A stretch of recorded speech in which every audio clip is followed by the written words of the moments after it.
The dumpling making class. Pang-teacher na lang. Okay. Lay. Girls. Look.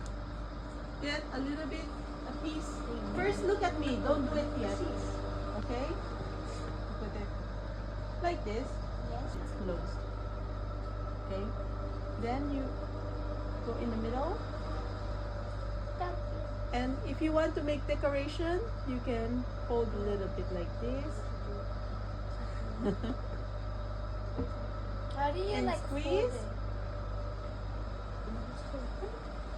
fold it?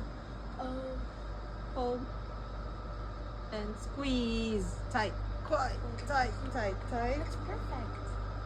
What does it look like? Dumpling. What does a dumpling look like? Shell. It's from what? Money. From the old money in Oh, yeah. China, Oh. right? So the gold, Gold bar. before there's no coins, no money, but they use gold to exchange. So this looks like the little gold bar.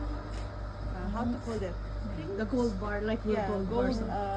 The gold dumplings. There's a word for that. So that's what the dumpling looks like. And that's why the Chinese, they like to eat the dumpling in the New Year for bringing good luck and good fortune. Right? For Chinese New Year, that's why we like dumplings. And what's the Chinese name? One here. This is a blue water, cornstarch and water. Jiao. Yeah. Straight. First, the middle. And then.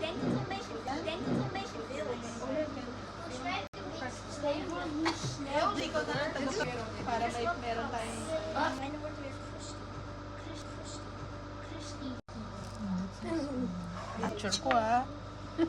Mamimili ka na lang. If you're not sure, you just...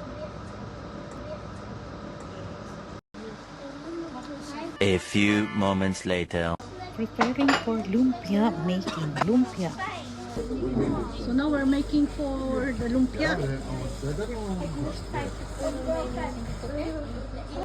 Lumpia. So now you all make lumpia. So, Zo'n mukbang, ja. Make a giant. the lumpia is One eternity later.